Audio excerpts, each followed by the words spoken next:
களங்கம் இத்துலகம் கழிப்புறமை நெறி விளங்க என்னுள்ளே விளங்குமை பொருளே மூவிரு நிலையின் முடிநடு முடிமை ஓவர விளங்கும் பொறுமைமை பொருளே எழுநிலை மிசையே என் குருகாகி வழுநிலை நீக்கி வயங்குமை பொருள். நம்ம மரபுல இறைவனை வேதியன் அப்படின்னு சொல்லியிருக்கிறாங்க. வேதியியல் அப்படிங்கிறது நல்ல தமிழ் சொல்லுதான். இப்ப இறைவனை நம்ம எப்படி அழைச்சிருக்கிறோம் அப்படின்னா வேதியன். இறைவன் உடலில் வேதியனாக நின்று செயலாற்றக்கூடிய இடம் அப்படின்னா அது நம்மளுடைய கல்லீரல் தான். உடம்புல சத்து குறைபாடு வருது அப்படின்னு சொன்னா அதுக்கு காரணம் கல்லீரல் தான்.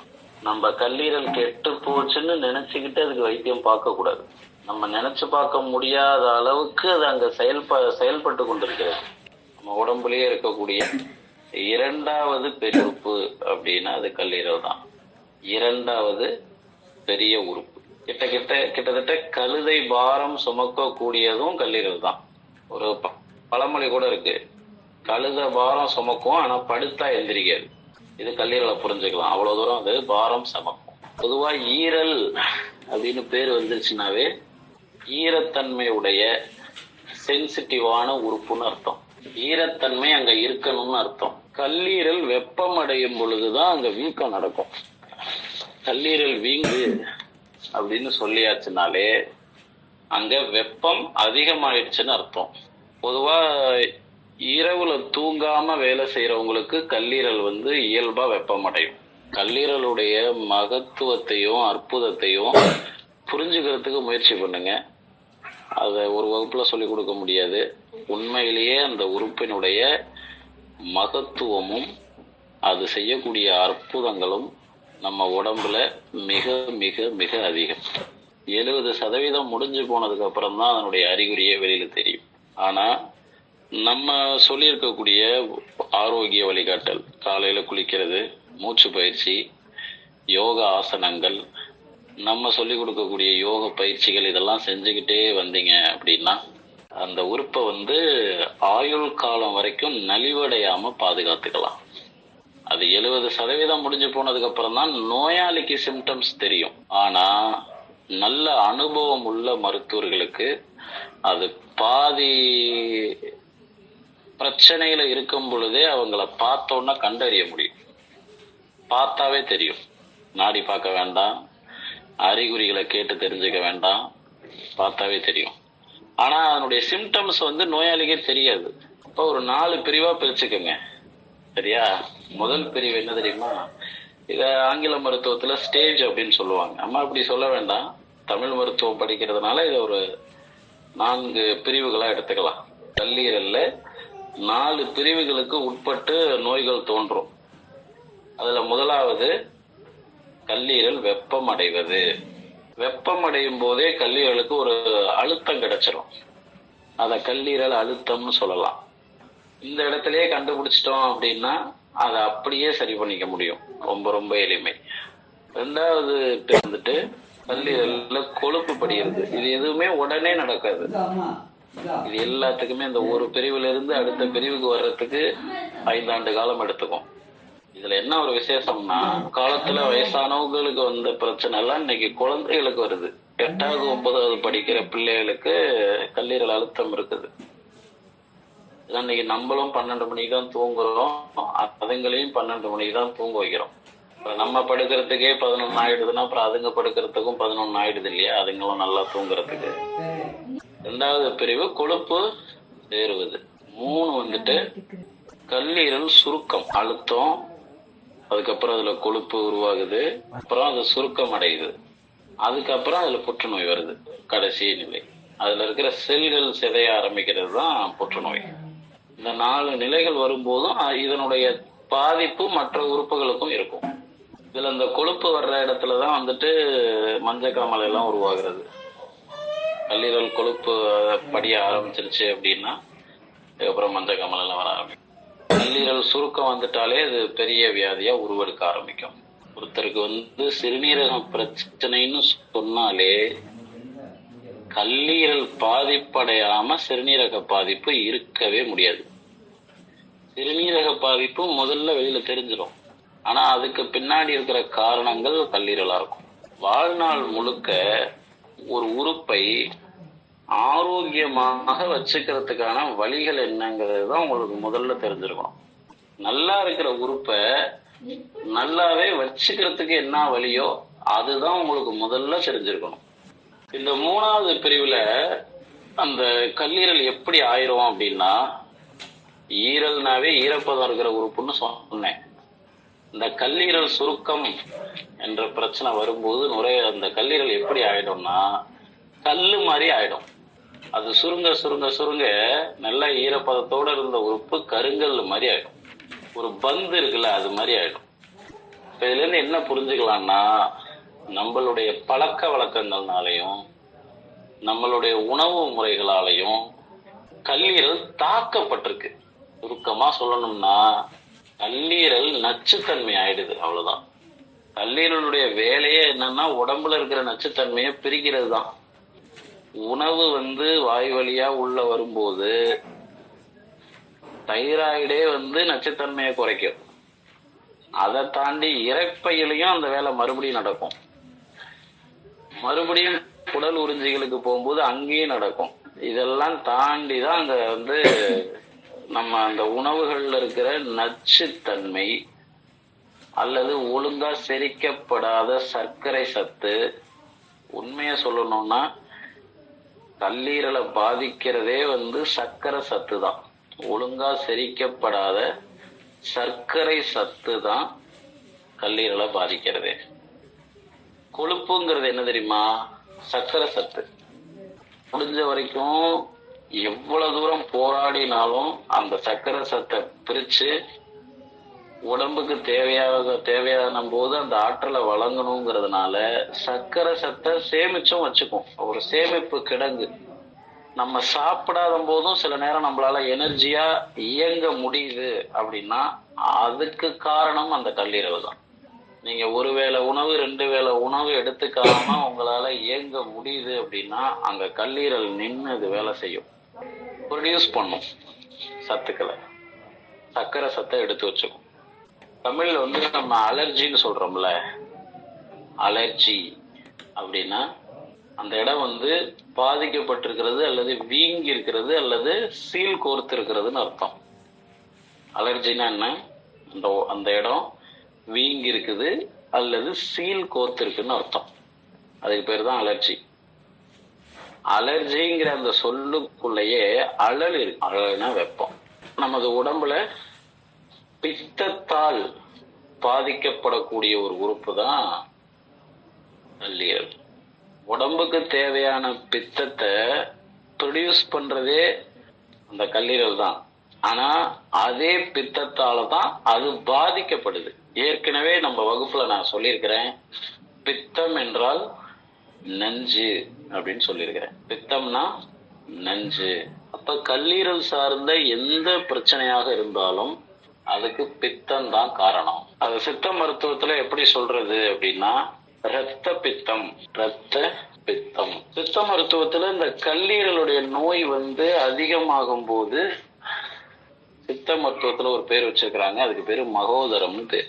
ஒரு சித்த மருத்துவர் அது மாதிரி வயிறு வீங்கி இருக்கிறத பார்த்தாரு அப்படின்னா இது மகோதரம்னு சொல்லுவாரு. சித்த மருத்துவ லாங்குவேஜ்ல மகோதரம்னா கல்லீரல் பாதிக்கப்பட்ட நிலைன்னு அர்த்தம். அதுலயே அந்த உதிரம்ங்கிற சொல் வருது. ரத்தத்தில் பித்தம் அதிகமானதால் மகோதரம். சரி, எப்படி அந்த கல்லீரல் அழுத்தத்தை சந்திக்குது அப்படின்னு கேட்டா நான் சொல்றதை அப்படியே சும்மா கற்பனை பண்ணிக்கோங்க. உணவுகள் இரைப்பைக்கு வருது. இரைப்பையிலிருந்து ஒரு பைப் இருக்குது நேரடியா கல்லீரலுக்கு. அந்த கல்லீரலுடைய அந்த உணவு அங்கிருந்து போயிட்டு செரிக்கும் போது ஒழுங்கா செரிக்க முடியாம மோசமான உணவுகள் வர்றதுனால அங்க ஒரு அழுத்தம் கிரியேட் ஆகுது. நம்ம கொடுக்கக்கூடிய உணவு சரியா செரிமானம் ஆகாததுனால அங்க ஒரு அழுத்தம் கிரியேட் ஆகுது. என்னால முடியல, இதுக்கு மேல அதை ஒன்றும் பண்ண முடியாதுங்கிற அளவுக்கு கல்லீரலுக்கே ஒரு அழுத்தத்தை நம்ம கொடுக்குறோம். அந்த அழுத்தம் தான் அடுத்த கட்டமா கொழுப்பா மாறுது. அந்த கொழுப்பும் அதுக்கு அடுத்த நிலையில கல்லீரலை பாதிக்க தான் செய்யுது. பொதுவா அது ஆரம்ப நிலைகள்ல ஒன்றும் பண்ணாது அப்படின்னு சொல்லிடுவாங்க. நம்ம போய் ஸ்கேன்லாம் எடுக்கும்போது அது ஆரம்ப நிலைகள்ல ஒன்றும் பண்ணாது, உங்களுக்கு ஃபேட்டி லிவருங்கிறதெல்லாம் ஒன்றும் பெரிய பிரச்சனை பண்ணாதுன்னு சொல்லிடுவாங்க. அதை ஒன்றும் பெருசா கண்டுக்க வேணான்றுவாங்க. ஆனா அது ஆண்டுகள் ஓட ஓட அது பிரச்சனையா கொடுக்கும். அந்த இடத்துல அழுத்தம் தாங்க முடியாம அந்த இரத்த குழாய்கள்ல இருந்து வெளியே வரக்கூடிய ரத்தமும் பிளஸ் நீரும் தான் அப்படியே வயிற்றுல ஊறும். கல்லீரல்ல இந்த சத்துக்கள் ஒழுங்கா செரிக்க முடியாம அந்த அழுத்தம் ஓவர் ஆயிட்டு அந்த நீரெல்லாம் என்ன ஆகும், அப்படியே வயிற்றுக்கு இறங்கும். வயிற்றுக்கு இறங்கினோடனே கிட்னி அதை கொஞ்சம் பேலன்ஸ் பண்ணி ஏதாவது பண்ண முடியுமான்னு பார்க்கும். கிட்னி திணறிக்கிட்டு இருக்கும். அந்த நீர் எல்லாமே உப்பு சத்து நிறைந்த நீரா இருக்கும். அந்த நீர்ல என்ன சத்து இருக்கும் அப்படின்னா உப்பு சத்து நிறைந்ததா இருக்கும். அப்படிப்பட்ட உப்பு சத்து வயிற்றுல சேர்றதுனால மூளை பாதிப்பு உருவாகும். அந்த வயிற்றுல இருக்கிற நீரெல்லாம் போயிட்டு எடுத்துட்டு வருவாங்க. இதெல்லாம் ஒரு சிகிச்சை இருக்குது அலோபதியில். நேரடியா அந்த வயிற்றுல ஊறி இருக்கிற நீரை எடுக்கிறது ஒரு சிகிச்சை முறை. அவங்களுக்கு திரும்பவும் அந்த நீர் ஊறிக்கும். அப்படிப்பட்ட உப்பு நீர் வயிற்றுல இருக்கும்போது நோயாளிக்கு என்னென்ன சிம்டம்ஸ் இருக்கும் அப்படின்னா உமட்டல் வரும். எதையுமே சாப்பிட முடியாது, உணவை பார்த்தாலே உமட்டல் வரும். அந்த மாதிரி பேஷண்ட்லாம் நிறைய பார்த்துருக்கேன். அவங்களுக்கு ரொம்ப வயிறு ஊதி இருக்கணும்னு அவசியம் இல்லை, லேசா அந்த நீர் இருந்ததுனாலே எதை பார்த்தாலும் உமட்டல் வரும். ஏன் உமட்டல் வருதுன்னா சும்மா உப்பு தண்ணியை கலக்கி வாயில ஊற்றி விட்டாலே உமட்டல் வரும். வயிறே அங்கே உப்பு தண்ணியில ஊறி இருக்கும்போது உணவை பார்த்தாலே உமட்டல் வரும். தக்காளி சாதத்தை பார்த்தா உமட்டல் வரும். வாந்தி கிடையாது, உமட்டல். அதையும் மீறி இப்ப சாப்பிட்டா வாந்தி வந்துடும். பிறப்புறுப்பு வீங்கி போயிடும். சில பேருக்கு அந்த பிரஷர் தாங்க முடியாம அந்த இரத்த குழாயிலிருந்து கசிகிற நீரு திரும்ப ரிவர்ஸுக்கு அப்படியே இறப்பைக்கு வந்து வாந்தியா கூட வெளியில வரும். இறப்பையிலிருந்து அந்த அழுத்தம் தாங்க முடியாம இரத்த குழாயில இருக்கக்கூடிய ரத்தம் வாந்தியா வரும். இப்ப திடீர்னு ஒருத்தர் ரத்த வாந்தி எடுக்கிறாங்க அப்படின்னா வேற எந்த காரணமுமே இருக்க முடியாது, கல்லீரலுக்கு போகக்கூடிய அந்த இரத்த குழாயினுடைய பிரஷர் தாங்க முடியாம அந்த நிலை வருது. ஆசன வாயில இருக்கக்கூடிய அந்த இரத்த நாளங்கள் எல்லாம் உப்பிக்கும். அப்ப அந்த உப்பு நீர் மேலும் மேலும் அதிகரிக்கும் போது சிறுநீரகம் பாதிக்கப்பட்டு அது நுரையீரலுக்கும் போகும். நுரையீரல் பாதிச்சிருச்சுன்னா அடுத்த கட்டம் மூளை. ரொம்ப சிவியர் ஆயிடுச்சுன்னா அவங்கள காப்பாற்றவே முடியாது. இந்த காய்ச்சல் வரும்போது வாய் கசக்கிறதுக்கும் அதுதான் காரணம். இப்ப யாருக்காவது சும்மாவே வாய் கசந்துக்கிட்டே இருக்குது, காய்ச்சல் இல்லை ஆனா வாய் நாக்கு கசந்துக்கிட்டே இருக்குது அப்படின்னா கல்லீரல்ல பிரச்சனை இருக்குன்னு அர்த்தம். நம்ம உடம்புல என்ன சத்து இருக்கணும் என்ன சத்து இருக்கக்கூடாது இதெல்லாம் முடிவு செய்யறது கல்லீரல் தான். கல்லீரலுடைய இன்னொரு அற்புதமான பணி என்னன்னா, சத்து இந்த அந்த சத்து இதுல இருக்குமான்னு தேடி தேடி திங்கிறோம் இல்லையா, அரிசி பருப்பு இத ரெண்டும் ஒழுங்கா செரிச்சதுன்னா எந்த சத்து உடம்புக்கு வேணுமோ அந்த அரிசி பருப்புல மட்டுமே இருக்கிற கண்டென்ட்டை எடுத்து அது தனக்கு தேவையான சத்தாக அதை மாற்றக்கூடிய வல்லமை பெற்றதுதான் கல்லீரல். இந்த ஒரு செயலுக்காகவே அதை விழுந்து விழுந்து கும்பிடலாம். பணக்காரங்கெல்லாம் கொஞ்சம் இந்த சத்து வேணும் அந்த சத்து வேணும்னு தேடி தேடி தின்னுக்கிட்டு இருக்கிற மனிதர்களுக்கு மத்தியில ஏழை எளிய மக்களுக்கெல்லாம் எல்லாரும் எப்படி கிடைக்குது அப்படின்னா இதுதான். இதை சித்த மருத்துவ ரீதியா எப்படி புரிஞ்சுக்கிறது அப்படின்னா 3 விதமா புரிஞ்சுக்கலாம். ஆங்கில மருத்துவத்துல வந்துட்டு கொழுப்பு, கல்லீரல் சுருக்கம், கல்லீரல் புற்றுநோய், இதை 3 முடிச்சிருவாங்க. அதுக்கு மேல அங்க சிலபஸ் கிடையாது. ஆனா அதை நம்ம சித்த மருத்துவம் எப்படி பாக்குது அப்படின்னா வாத கல்லீரல், பித்த கல்லீரல், கப கல்லீரல். கல்லீரல்ல வாதம் இருக்கும்போது என்னென்ன தொந்தரவுகள் இருக்கும், பித்தம் இருக்கும்போது என்ன தொந்தரவு இருக்கும், கபம் இருக்கும்போது என்ன தொந்தரவு இருக்கும். இந்த 3க்குமே வேற வேற மருந்துகள். அப்ப எவ்வளவு டெப்தா பார்த்திருக்கிறாங்க ஒரு பிரச்சனைங்கிறத நம்ம அறிஞ்சுக்கணும். கல்லீரல் வாதத்தன்மையில இருக்கும்போது உடம்பு வறட்சியில இருக்கும். உடம்பு வறட்சியில இருக்கும், நீர் சத்து குறைஞ்சு போயிருக்கும், மலச்சிக்கல் இருக்கும், தூக்கமின்மை இருக்கும். இதெல்லாம் புரிஞ்சுக்கிட்டீங்கன்னா ரொம்ப சிறப்பா டெப்தா சிகிச்சை பார்க்கலாம். ஸ்கேன் பண்ண மாதிரி தெரியும் கல்லீரல்ல என்ன பிரச்சனை. ஸ்கேன் பண்ணா கூட அப்படி தெரியாது. அப்ப வறட்சியில் இருக்கும், மலச்சிக்கல் இருக்கும், தூக்கம் இருக்காது, உடம்புல வலிகள் இருக்கும். இது வாதம். பித்த கல்லீரல், சிறுநீர் போகும்போது எரிச்சல் இருக்கும், அதிகமான கோபம் வரும். நீங்க இந்த கல்லீரல் பாதிப்படைஞ்சு கோபப்படுறவங்கள பாத்தீங்கன்னா அவங்க கோபம் கொஞ்சம் வேற மாதிரி இருக்கும். வேற மாதிரினா ரொம்ப வீரமா அப்படி இருக்கு அப்படி சொல்லல. ஒரு நோய்வாய்ப்பட்ட நிலையிலிருந்து அதே நேரத்துல உச்சக்கட்ட விரக்தியில இருந்துகிட்டு கோபப்படுற நிலை இருக்கும். அவங்களுடைய கோபம் எப்படி இருக்கும்? நோய்வாய்ப்பட்ட நிலையில இருக்கும், அதே நேரத்துல மனரீதியா பாதிக்கப்பட்டு உச்சகட்டமான விரக்தியில இருந்துகிட்டு கோவப்பட்டா எப்படி இருக்குமோ அப்படி இருக்கும். கிட்டத்தட்ட மனநோயாளி மாதிரிதான் கோவப்படுவாங்க. ஆனா மனநலம் கெட்டிருக்குன்னு நேரடியா சொல்லிட முடியாது, அப்படி ஒரு கோபமா இருக்கும். அவங்களுக்கும் தூக்கமின்மை பிரச்சனை இருக்கும். கபக்கல்லீரல் பார்த்துடலாமா? கொஞ்சமா சாப்பிட்டாவே நிறைய சாப்பிட்ட மாதிரி ஒரு திருப்தி வந்துடும்.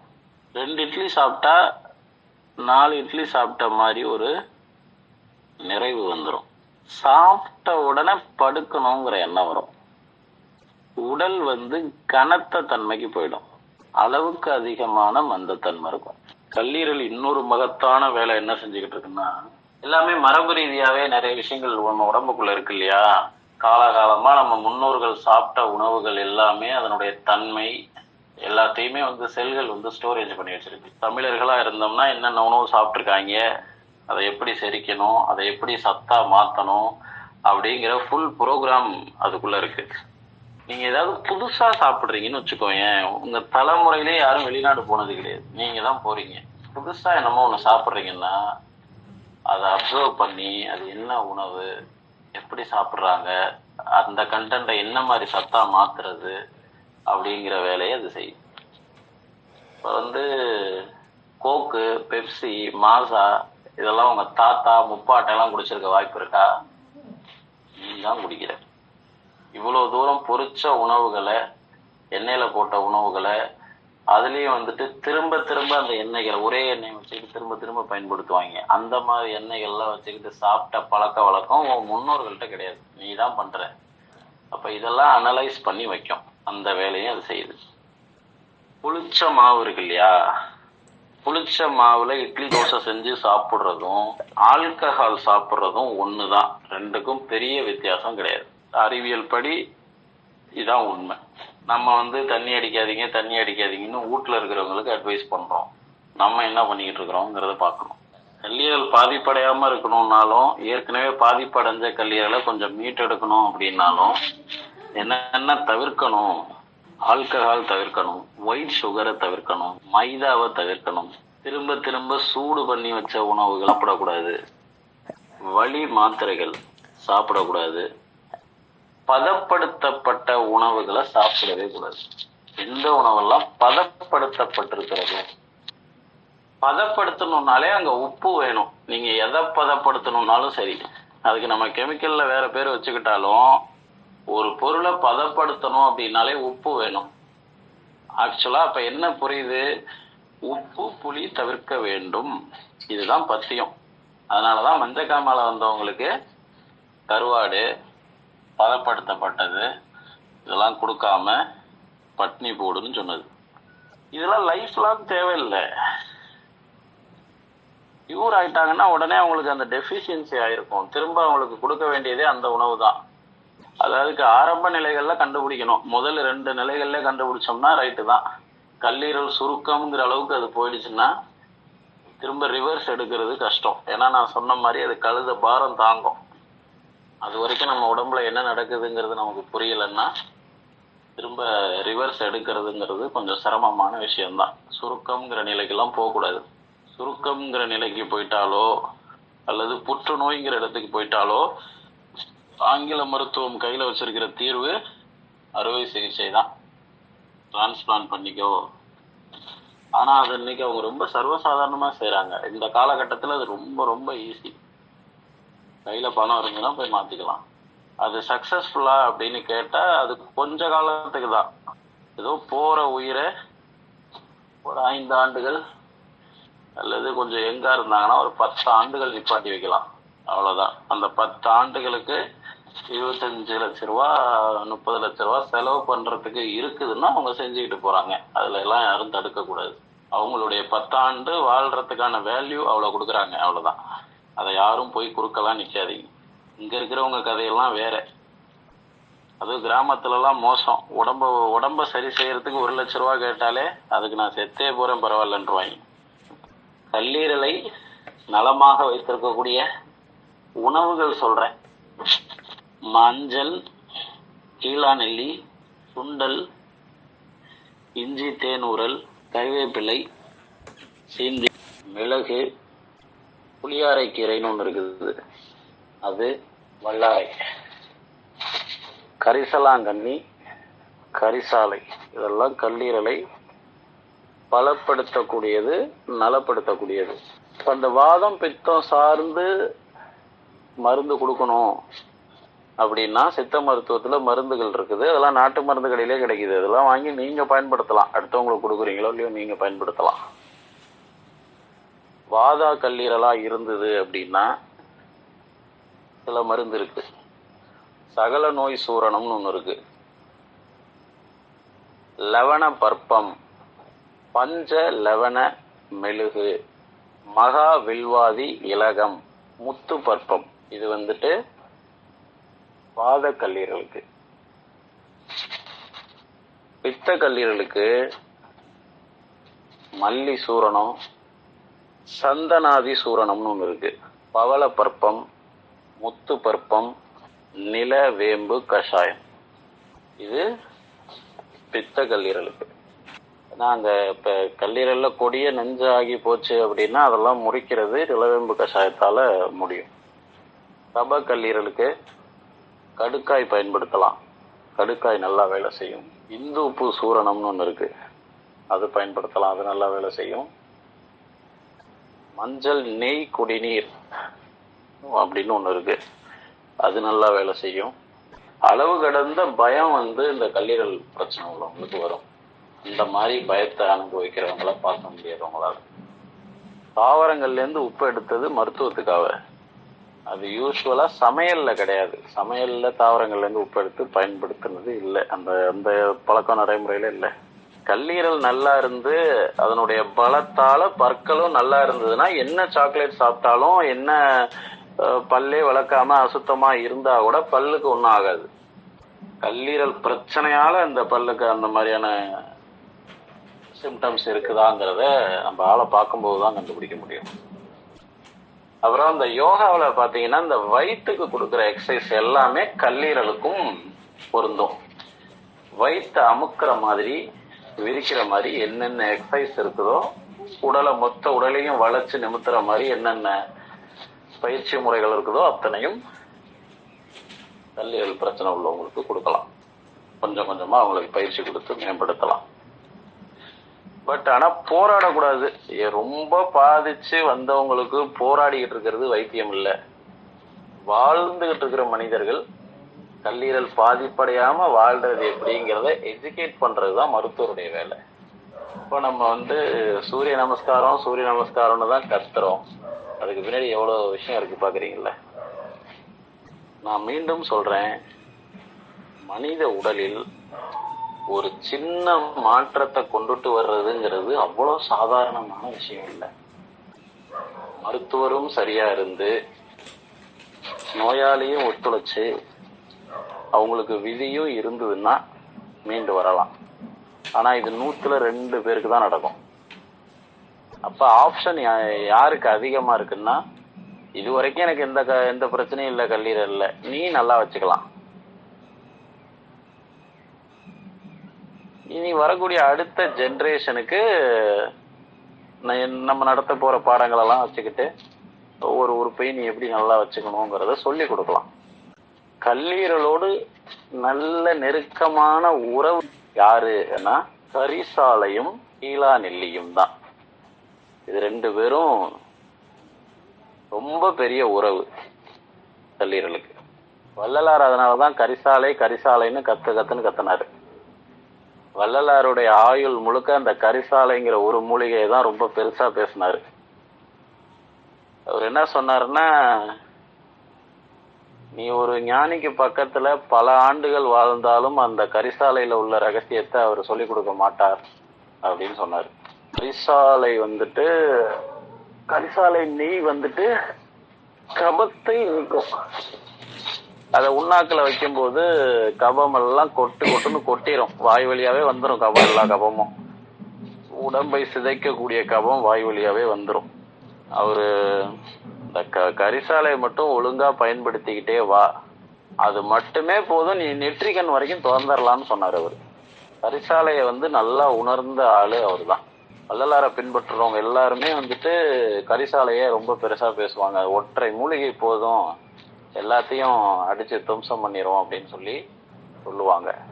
அந்த மூலிகையினுடைய மகத்துவம் உணர்ந்திருந்ததுனாலதான் அவரும் அதை காலம் முழுக்க பேசினார். வள்ளலார் மருத்துவம்னு ஒண்ணு இருக்கு. அந்த வள்ளலார் மருத்துவத்தை பாக்குறவங்களுக்கு கூட தெரியாது அதுல என்ன நுட்பம் இருக்குன்னு. வள்ளலார் சொல்லியிருக்காரு, அதை நாங்க செய்யறோம், ரிசல்ட் பாக்குறோம்னு சொல்லிடுவாங்க. ஆனா அவர் உணர்ந்த தத்துவத்தை உணரணும்ல, அதானே விஷயம். வள்ளலார் சொல்லியிருக்கிற மருத்துவ பொருள்கள் எல்லாமே நீண்ட நாள் கெட்டு போகாத பொருள்களா இருக்கும். கரிசாலை ரொம்ப கெட்டு போகாது, அதை மருந்தாக்கி வச்சிருந்தா எவ்வளவு நாள் வேணாலும் வச்சிருக்கலாம். அவர் எதை பரிந்துரை செஞ்சாரு? நெய்யை பரிந்துரை செஞ்சாரு, நெய் கெட்டு போகாது.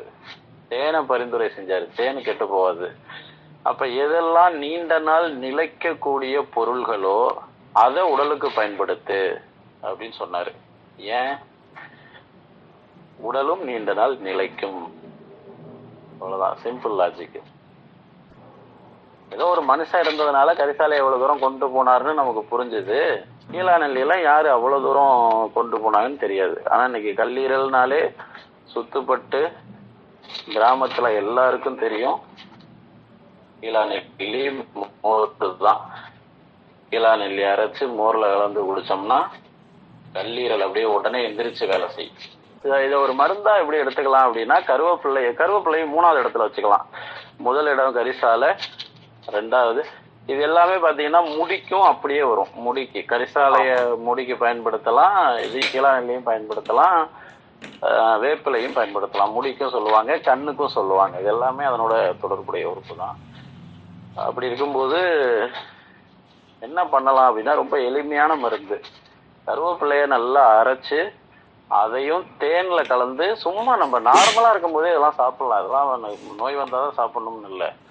நார்மலா இருக்கும் போதே நல்லா கருவேப்பிலைய அரைச்சு தேன்ல கலந்து நாக்குல தடவிக்கிட்டே வந்தோம் அப்படின்னா கல்லீரல் நல்ல உயிர்ப்போட இருக்கும். அவர் அதை தான் ஞான மூலிகைன்னு சொன்னாரு. மூலக்கணல்ல இருந்து வரக்கூடிய வெப்பம் எங்க முட்டிக்கிட்டு நிக்கும் அப்படின்னா, உள்நாக்கு கிட்ட உள்ள நிக்கும். அங்கதான் கபம் சேரக்கூடிய இடம். அந்த இடத்துல அதிக வெப்பமும் இருக்கக்கூடாது, அதிக கபமும் இருக்கக்கூடாது. இதுதான் யோகம் செய்யறவங்க, யோக பயிற்சி செய்யறவங்களுக்கான அடிப்படை.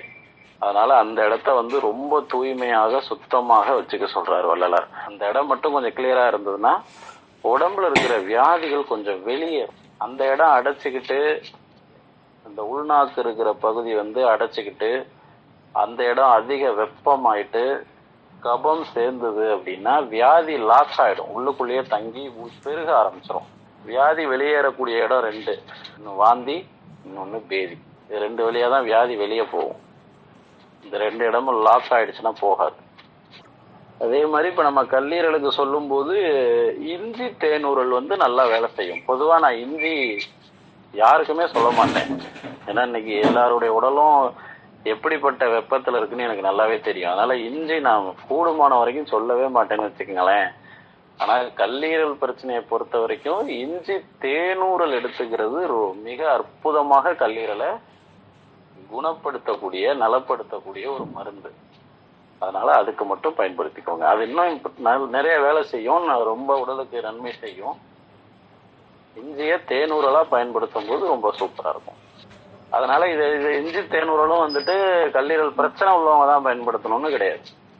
நீங்க ஒரு 3 மாசத்துக்கு ஒருக்க, 6 மாசத்துக்கு ஒருக்க இஞ்சி தேனூரல் எடுத்துக்கிட்டீங்கன்னா உடம்பு நல்லா சுத்தமாயிடும். கல்லீரல்ல இருக்கிற நச்சுக்கள் சும்மா இருக்கிற காலகட்டத்துல, இப்போ உங்க கல்லீரல் இருக்கு, எல்லாருக்கும் 100% அப்படியே ஆரோக்கியமா இருக்கும்னு சொல்ல முடியாது. அதனால அது அதுக்குன்னு குறைபாடா இருக்கணும் நம்ம கற்பனை பண்ணிக்க வேண்டாம். இருக்கிற கல்லீரலை இன்னும் நல்லா வச்சுக்கிறதுக்கு நம்ம ஒரு வேலை செய்யறோம். அது என்ன செய்யறோம்? கரிசாலை நெய் எடுத்துக்கிறது, கரிசாலையோட எண்ணெய் எல்லாம் வந்து உள்ளேயே கூட பருகலாம். அந்த மாதிரி உள்ள ஒரு 1/2 ஸ்பூன் அந்த மாதிரிலாம் எடுத்துக்கலாம். 1 ஸ்பூனு அப்படிலாம் எடுத்துக்கிட்டு சாப்பிடலாம். அப்ப நல்லா இருக்கிற கல்லீரலை இன்னும் நல்லா பலப்படுத்துறதுக்காக கருவேப்பிள்ளை தேன் எடுத்துக்கலாம். இப்ப நான் சொன்ன மாதிரி இஞ்சி தேன் இதெல்லாம் எடுத்துக்கிட்டீங்கன்னா அந்த கல்லீரல் நலமாகிறத சும்மாவே பார்க்க முடியும். கண்ணுக்கு நல்லா வெளிச்சம் கிடைக்கும். அதே மாதிரி இந்த நெல்லிக்காய் தேனூரலும் ரொம்ப அற்புதமாக வேலை செய்யக்கூடியது கல்லீரலுக்கு. இதெல்லாம் நார்மலா கொடுத்துட்டு வந்தாலே அவங்க நலமடைகிறத நம்மளால பார்க்க முடியும். நம்ம உடலுக்கு எதெல்லாம் நன்மை செய்யும் என்று தேடி தேடி எடுத்துக்கிறது ரொம்ப ரொம்ப நல்லது. அப்படி இருக்கிறவங்கள குறை சொல்லக்கூடாது. அவங்களுக்கு இன்னும் ஒரு முறையை கற்றுக் கொடுக்கணும். எதை தின்னா பித்தந்தளின்னு எல்லாத்தையும் சாப்பிடுவான். அப்ப அந்த வேகத்தை குறைச்சு, அப்படி இல்லை வாழ்நாள் இன்னும் நிறைய இருக்கு, ஒவ்வொரு நாளும் அப்படியே ஒண்ணு பயன்படுத்திக்கிட்டே போய்கிட்டே இருக்கலாம் நம்ம பாட்டுக்கு.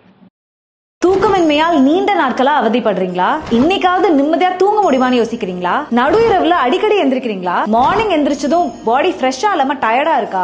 இது சாதாரண விஷயம்னு இக்னோர் பண்ணாதீங்க. தூக்கமின்மை என்பது வெறும் இரவு பிரச்சனை மட்டும் இல்ல. தூக்கம் சரியா இல்லனா increase stress, over thinking, hair fall and mood swings, weight gain, hormonal imbalance, low energy, poor memory and lack of focus, reduced immunity, frequent urination at night. சித்த மருத்துவத்துல நித்திரை என்பது வெறும் ஓய்வு மட்டும் அல்ல, உடலின் மறுசீரமைப்பு, மனித குலம் அறிந்து கொள்ள முடியாத ரகசியத்தின் தொகுப்பு. ஆயிரக்கணக்கான ஆண்டுகளுக்கு முன்பே சித்தர்கள் தூக்கத்தின் அவசியம், தூக்கமின்மை காரணங்கள் மற்றும் அதற்கான அணுகுமுறைகளை தங்களுடைய மருத்துவ நூல்களில் விளக்கியுள்ளனர். இன்று உலகம் முழுவதும் மாடர்ன் ஸ்லீப் சயின்ஸ் வலியுறுத்தும் பல கருத்துக்களை சித்த மருத்துவம் உடல், உயிர், மனம் சமநிலை என்ற கோணத்தில் ஏற்கனவே எடுத்துரைத்துள்ளது. அரியலூரின் புகழ்பெற்ற பாரம்பரிய மருத்துவ மரபில் பர்மா ஆசான் ஹீலர் பழனிசாமி அவர்களின் நேரடி வழிகாட்டுதலின் கீழ் திருமூலர் மருத்துவ நிலையத்தில் தூக்கம் தொடர்பான பிரச்சனைகளுக்கு தனிப்பட்ட ஆலோசனைகள் மற்றும் சூட்சும வர்ம சிகிச்சை வழங்கப்படுகிறது. ஒவ்வொருவரின் physical health, stress level, lifestyle habits, factors affecting sleep, இந்த காரணங்களை ஆராய்ந்து ஒவ்வொருவரின் உடல்நிலை மற்றும் தேவைக்கேற்ப தனிப்பட்ட முறையில் சிகிச்சைகளும் ஆலோசனைகளும் வழங்கப்படும். Natural sleep improvement guidance, stress management support, methods to improve body balance and energy, lifestyle modification guidance, subtle Varma therapy is needed. இந்த அடிப்படை காரணத்தை ஆராயும் பாரம்பரிய சித்த அண்ட் வர்ம மருத்துவ வழிகாட்டுதலே திருமூலர் மருத்துவ நிலையத்தின் சிறப்பு. இப்பவே கால் பண்ணுங்க, உங்களுக்கான தனிப்பட்ட ஆலோசனையை பெறுங்க. Good sleep is not a luxury. It is the foundation of a healthy life.